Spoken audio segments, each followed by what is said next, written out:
Welcome, guys. This is the Diaphragm Workshop, and I wanted to talk to you about how to use breath for abdominal activation and techniques that will help you to move better and be more stable. When we look at breath and abdominal activation techniques, there are 15 basic types of breathing as it relates to the yoga practice. And we're going to focus on three of them. One is Kapalabhati, which is your breath of fire. Then there's Agnisara, which is like a fire energy. So it's going to give you more energy. And then Nadi Shodhana, which is nostril breathing. So the first two will definitely will spark that energy, and then the last one is more of a calming sensation for the brain and for the body.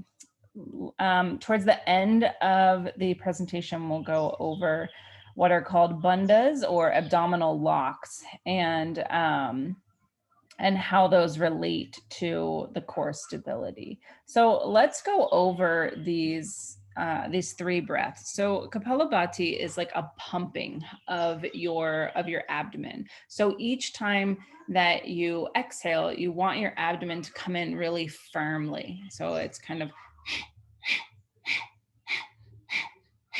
and you're pumping the abdomen on the exhale. Try to focus just on the exhale and not on the inhale. Let that be more natural. The Agnisara is similar except for what we're doing with the breath. And it's much slower. So you'll take an inhale and an exhale. And then at the end of the exhale, when there's no breath, use your abdominal muscles to contract and kind of suck in as much as you can. So this is going to flatten your abdomen and kind of the organs too towards the back wall of your body.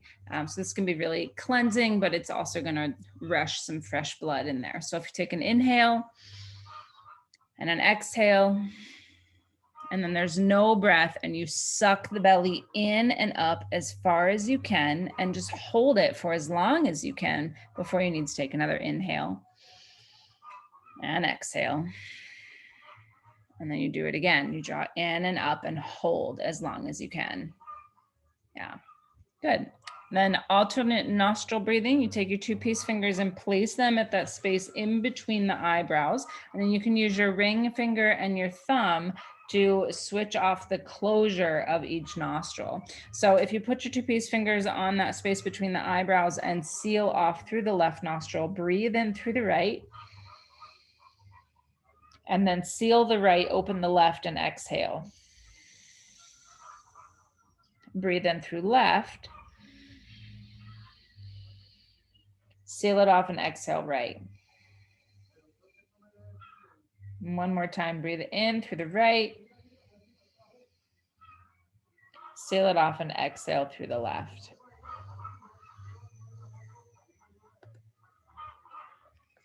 Good. So those are the three breaths that will help to kind of bring you in and down or to amp you up, depending on what it is that you are looking to do. So how does this relate to core strength? Well, the biggest component is that it is core stability, right? So in general, your core muscles for maintaining spinal stability are coming from abdominal locks. And then abdominal training is going to serve to improve your core stability. So we're looking at strengthening your lumbopelvic complex.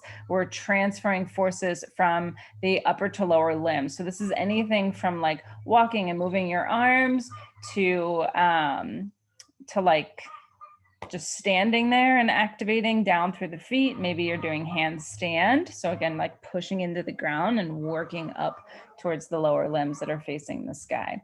All of this is while maintaining a neutral position. So when we compare these abdominal locks with traditional abdominal exercises, so think like crunches, planks, sit-ups, then core stabilization exercises actually become more effective in improving your lung capacity and function, as well as your abdominal fitness, as long as you're doing it with proper breath. So correct breathing is going to involve your respiratory muscles. And that might seem obvious, but there are a lot of individuals who breathe just in the upper chest and they don't actually expand down into the lower lobes of the lungs. They're not using the full respiratory muscles. And we want to be able to do that so that we have our stability. And because breathing is one of our most basic patterns and it's directly related to human movement, if there's inefficient breathing, that may result in muscular imbalance or a poor lack of motor quality and control. So a way that you can practice this is if you just are sitting down, right? If you just stand up and sit back down, it's kind of this like a flopping, and there's little to no activation. But if you stand up and then engage in any way possible and keep that engagement as you sit down, notice what happens to your spine. It's probably a little straighter, a little more in tune with what it is that you're asking your body to do. So if there's difficulty in finding that core engagement, you'll be able to access this by using breath. So this vocal sound emission is it's a valid strategy to enhance proper diaphragmatic breathing patterns and deep internal abdominal activation also. Much more than just holding your breath or using chest wall respiration, which does not utilize your abs. So if you're in like a yoga class, for example, sometimes you'll hear the teacher say to sigh, and this is to get you into your abdominals as well as to get you into PNS, parasympathetic nervous system. But if you're in the gym, right, so we can use that same vocal sound emission that comes across as like a grunt. And we hear that a lot when people are lifting heavier, right? So it is a way to activate your abdominals, and you probably do it without even realizing it. We want to be able to expand the lower abdomen when we are taking that nice deep inhale. And this portion of the abdominals we want it to also lead into the side and back body while keeping the spine aligned, the chest relaxed. So that is basic abdominal breathing. When we use correct diaphragmatic breathing patterns, then we are promoting this co-contraction of abdominal muscles, which we also hear is like a bracing technique, or it kind of leads into Valsalva maneuver for those of you that are at the gym. It's kind of that same aspect. We're providing a trunk stiffness and stability, and you can practice this with all breathing, but for those of you that are practicing yoga, it's really efficient in what we call ujjayi. So you can try this in a standing position. I actually really love this this technique. So if you just stand up and take your arms out into a T position, and then you're turning your body, right? Your arms are just kind of swinging around, and it feels like you're getting some pretty good rotation within your trunk. Yeah. So then if you put your hands on your hips and do that same thing and try to get that same range of motion, a lot of us don't feel like we can do that. And that is a stiffness, a stuckness within the diaphragm region itself. So just something to be mindful of. If you were to take bridge, right? So just like a traditional holding hip thrust, if you will. So if you lie down on your back, knees bent, feet flat, and then push your hips up, taking the tailbone towards the backs of the knees. If you squeeze the abdominals, then you'll also get this activation through the glutes and through the legs, but we're able to breathe, right? We're able to expand the ribs and relax them. We're able to allow the diaphragm to descend and to lift while maintaining that core strength and stability. Pretty fascinating, I think. So let's look at how it relates to injury prevention and care. So we've got this list, right? Recruitment of deep abdominals, flexion of the spine, and then neutral positioning for strengthening is key, specifically with the diaphragm, right? So first, recruitment of these deep abdominal muscles, that's going to increase your intra-abdominal pressure, and it gives you that co-activation of the entire abdominal wall. So this is like super fundamental role in providing adequate support for spine and trunk stiffness. And then second, in contrast with like full sit-ups, there are no repeated flexions that are injurious to the vertebrae. And the reason that we find that injury is because a lot of times people are pulling on the head and neck, right? And so they're kind of forcing the spine into the movement. They're not using the abdominals to create the movement. You'll even see sometimes people hold the hands at the heart and try to crunch up that way. And as long as you're not forcing from the spine, the chin to the chest, you're actually using the abdominals to create that activation through the trunk, then there should be no injury.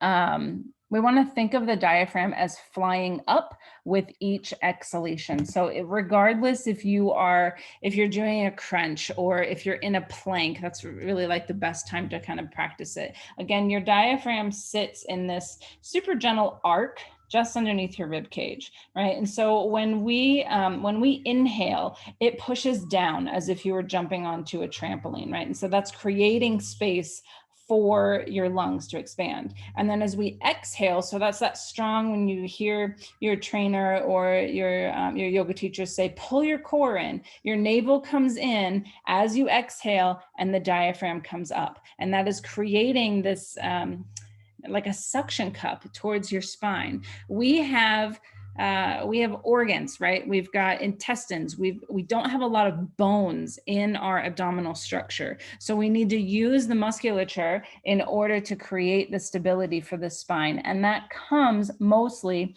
through the exhale. So then third, this neutral position, as I just talked about with the plank, abdominals trained in this elongated normal position is key. So in sports or activities of daily living, people rarely flex the rib cage to the pelvis, and therefore they're not shortening the rectus abdomini, right? They're not pulling in to have that connection. When we are able to have that strength, then this in itself will keep you stronger, more stable, less likely to injure yourself. I see it all the time in clients that where they're focusing on movement, but not necessarily how to breathe appropriately to initiate a safe response. So this is almost always seen in yoga.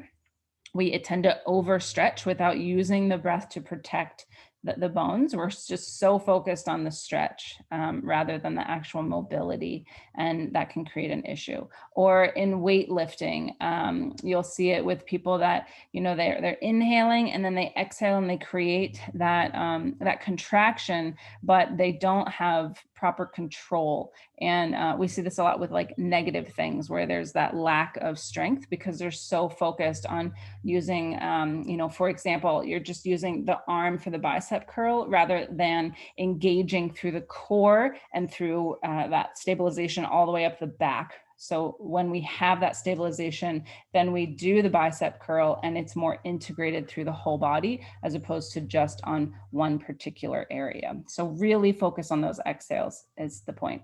At the most basic level, we hurt ourselves because we're breathing shallow, right? So this causes restriction in your diaphragm, and that's because there's a lack, again, of that total body use. So sometimes, just to focus on the flip side, sometimes our bodies tell us to do this to help calm us down, right? And we utilize this a lot in restorative yoga or in rest and recovery, or if we're going to sleep.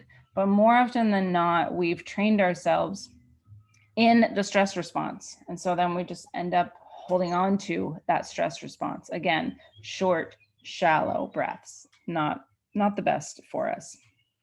If you just sit there for a moment and think about all the stress, all the chaos, all the demands and responsibilities that you have and that you bear witness to every single day. So I'm talking like marketing billboards and flashing lights and driving, just this busyness of the world that we place ourselves in. These are all stress environments. And even our coffee, right? Our coffee can produce a stressful environment for our bodies if we don't utilize that caffeine.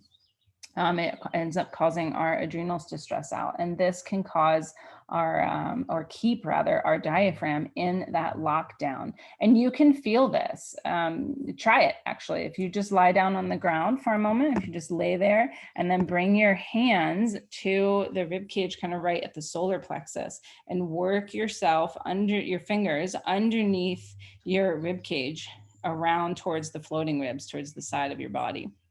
If you're trying to get your fingers up underneath your rib cage and you feel tension or like a little pain body point, that's a pretty good indication that the fascia there is not gliding smoothly, and it has created this this barrier for your diaphragm, or around your diaphragm, I should say, not necessarily for it. You can also, you'll notice on the screen here, if you stand at a wall and flatten your back to the wall, so we're talking sacrum all the way up through the shoulders, try to keep that plug, right? So abdominals in, ribs down, and take your arms up and overhead without bringing your back off the wall. If there's shoulder issues, right, that lack of mobility in the shoulders is definitely going to show up here, because you won't be able to do it without taking your body off the wall. But that shoulder mobility is also coming from the diaphragm, because we move contralaterally with the diaphragm. It allows for that. So, if your right arm has trouble going up, there may be stiffness or stuckness underneath the left part of the diaphragm. Or at least down towards the left hip. It's one of the reasons why referred pain tends to be contralateral. So let's talk about diaphragm's main functions. I mean, obviously breathing, right? But then again, those contralateral moves, as I just mentioned, it helps the body to twist from top to bottom.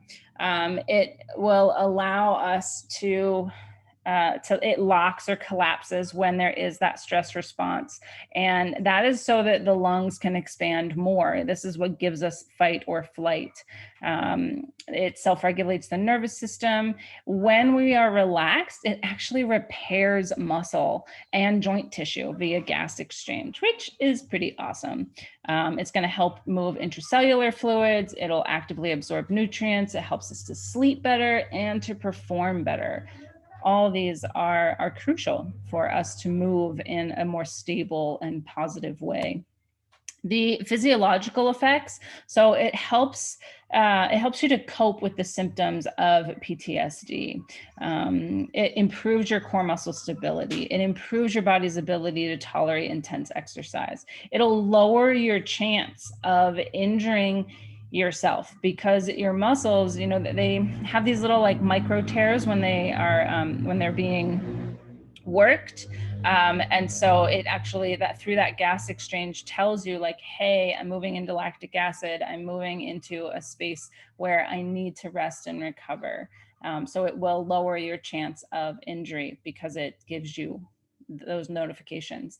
It slows your breathing so that you are expending less energy, right? So if you're breathing really short and shallow, it takes a lot of energy for you to breathe like that continuously. But if you can take fuller, deeper breaths, then you're able to expend less energy and then use that energy for things that you want to in life.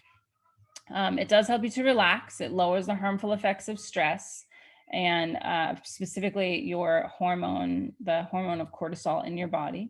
It'll lower your heart rate and blood pressure and improve your respiratory capacity.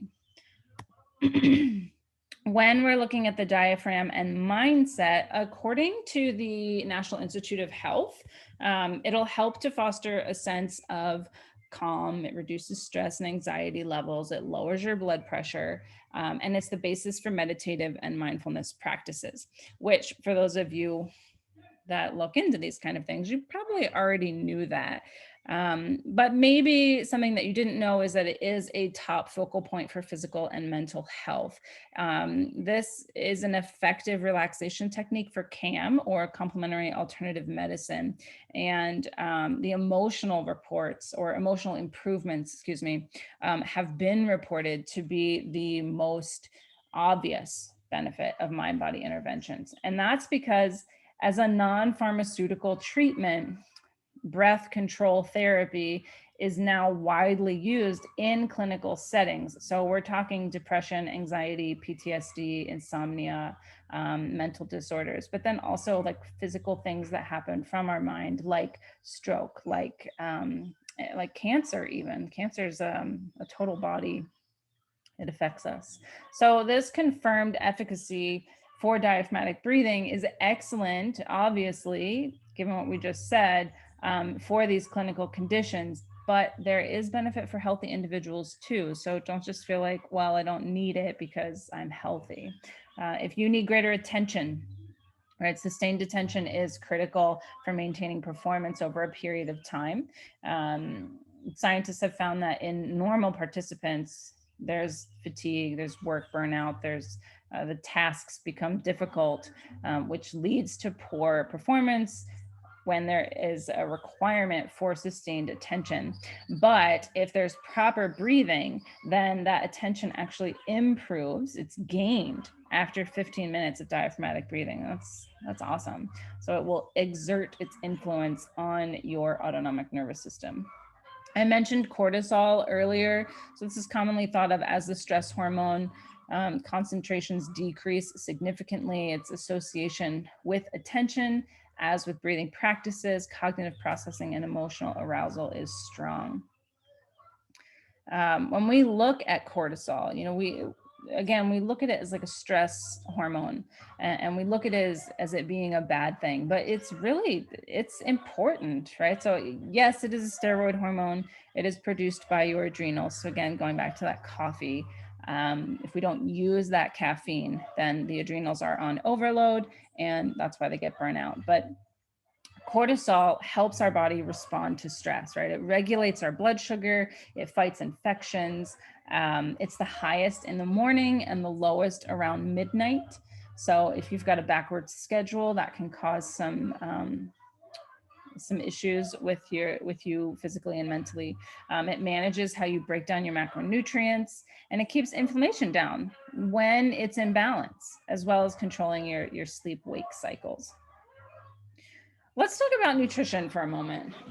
So one of the biggest components that I stress with my clients in any of my Mobility Matter programs is the importance of nutrition and its use as fuel over just getting through the day, right? So our bodies need various nutrients and consistency in order to function properly. So one of the things that you'll notice as we go through this nutritional portion today is that there's no amounts listed. And that's because we are all unique in our resting metabolic rate, our injuries, our inflammatory responses, but also like the foods that we enjoy and what we like the taste of and what we may need at any given time. So if we talk about nitrates, right? So nitrates, they help us to relax via the blood vessels. They reduce blood pressure. They optimize oxygen uptake. It's one of the reasons that people like beets. There's beet powders on the market now for athletic individuals that want kind of like a natural pre-workout because of the nitrates, right? So it's giving us that optimal oxygen uptake. And then if you eat them, they're also really good for your liver. If we talk about vitamin C, we've got peppers, apples, bell peppers, apples and blueberries. These all act as antioxidants as well, and they've been noted as a 38% improvement in lung capacity. Turmeric, Brazil nuts, and cacao, antioxidants, anti-inflammatory. And these three things actually showed an incredible improvement in smokers who consumed them. Their respiratory and lung function did actually improve. So that's pretty cool. Tomatoes, olive oil, and red cabbage show improvement in airways specifically.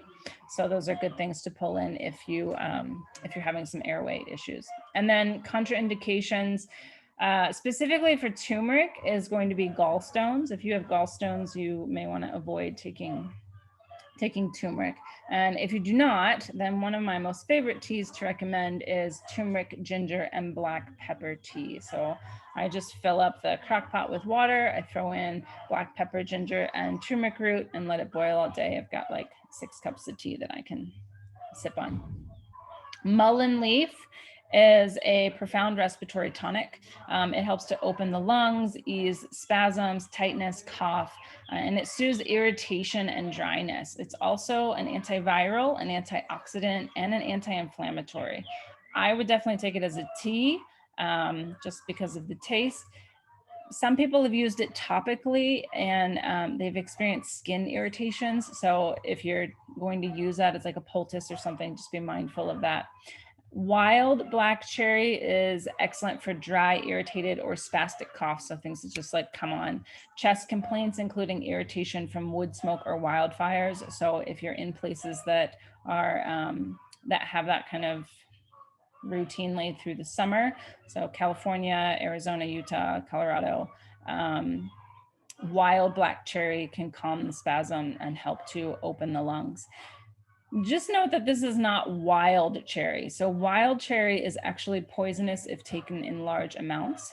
So this is black cherry. And we find black cherry a lot in the fruit, but also in the juice. I love the juice. I think it's delicious.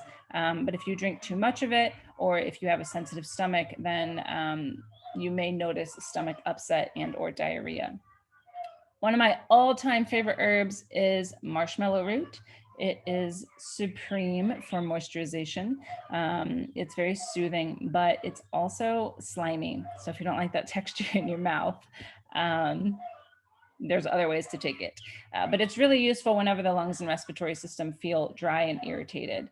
And they've discovered, scientists, within 12 days, there is a 90% improvement in people that experience colds or bronchitis or respiratory tract diseases when there's a formation of mucus.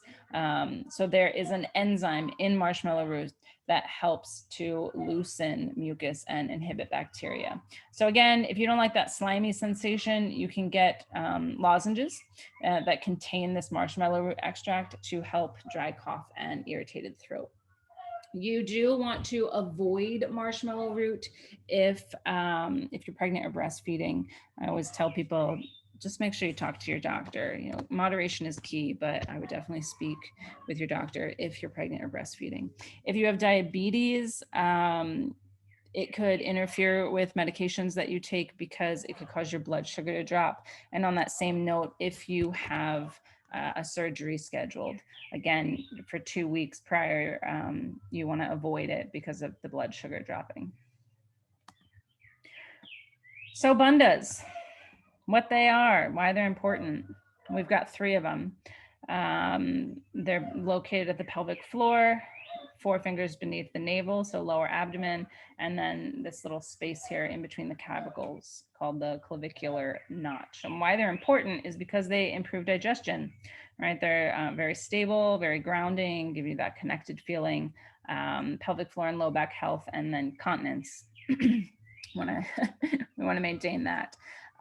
So ultimately practicing bandhas, specifically the Mula Bandha or at the pelvic floor, we're redirecting apana, which is a yogic term to kind of move the dirt out of our bodies. So whether that is stuff that's stuck in your digestive tract or mental stuff that is kind of repressive, it can be really helpful to bring this energy flow up and bring us into a better state of consciousness because there is awareness of our psychosomatic body. They're important because they represent this root of action. So like I said, if we can refine our thoughts, if we can move that stuff out of our thoughts, then our actions will follow. And we practice these because they do cut through resistance to change and create attentive awareness, and not just in the musculature of the pelvis, but also in how we carry ourselves through life. There is something called kumbhaka, and kumbhaka is retention after the inhale or restraint after a complete exhale. And so that is when we want to maintain this connection or these bandhas, these locks. Think of them as safety valves, and we want to keep those safety valves shut during the kumbhaka practice. So let's practice 3 of these deep breathing techniques so that you can begin to feel that kumbhaka. All right, so give yourself an inhale. And then just hold at the top of that inhale. And then exhale. And hold at the bottom of the exhale. And again, breathe in. And hold at the top. And breathe out. And hold at the bottom. And one more time, breathe in. Hold at the top. And breathe out. And hold at the bottom. So hopefully something that you noticed is that your breath actually got longer and your mind calmed down quite a bit with that kumbhaka. So when we practice these bandhas,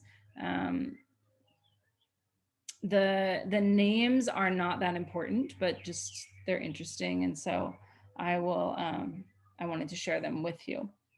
So bandhas, there's Jalandhara, there's Uddiyana, and there's Mula. And Jalandhara just means lattice or webbing, and it's located at the throat. So we tuck the chin into that clavicular notch. We see this a lot in things like plow or shoulder stand posture-wise. You can also do it just seated to help open up the back of the neck. And it will regulate blood flow and energy to your heart. It affects the glands in your neck and is really good for your head and brain space. If you do this pranayama, but you don't do it with the lockdown, then it's felt as pressure behind the eyes and in the ear cavity and can make you feel a little bit dizzy. Uddiyana means to fly up. And so this is kind of more of that deeper diaphragmatic area. And that's because we want the diaphragm to lift really high into the thorax at the end of that exhale. So this will help to, again, pull your abdominals and your organs to your spine. So it's kind of like this flattening sensation. This will tonify your heart. It exercises the abdominal organs, your diaphragm, and the abdominal muscles. Yogis say that this is one of the practices that helps you to make you young again. And it also massages the muscle of the heart. So we want to practice this pranayama at the end of the exhale. And if we don't do that, if we take the inhale and then create that suction cup, then it shows up as pressure in the heart and in the diaphragm, and it can cause your eyes to feel like they're puffing out, which we don't want that. We want the eyes to stay in the socket. And then mula bandha is your root, right? So it just means root. It means source, this origin or cause. And this foundation is important to practice after the inhale. It's the anus to navel contraction. And we do this, well, you can do it whenever, but we want to be able to practice it in things like mountain pose, headstand, shoulder stand, wheel, camel, and any kind of forward fold.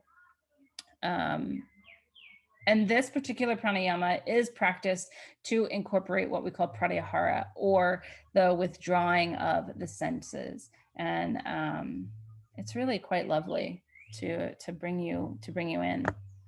So let's try the Mula Bandha here for a moment. So if you just find a comfortable seat, whether your feet are on the ground and you're in a chair, or if you're cross-legged on the floor, you'll just lean forward and pull your pelvic floor up.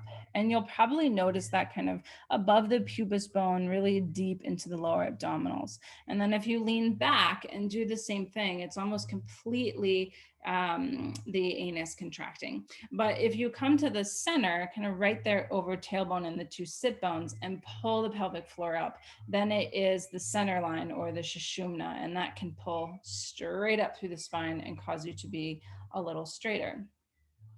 So this is the bandha. And then we add in one of our breaths. So from the beginning, you may have noticed or remembered, not noticed, from the 3 breaths that I mentioned. There's breath of fire, Agnisara, and Nadi Shodhana. So let's do breath of fire. And so again, it's that contraction of the abdomen on the exhale. And so we relax on the inhale and then really focus on squeezing the belly in and up. You've already got that Mula Bandha, so the pelvic floor is up. Try to maintain that as you breathe. Okay, so let's do 5 rounds.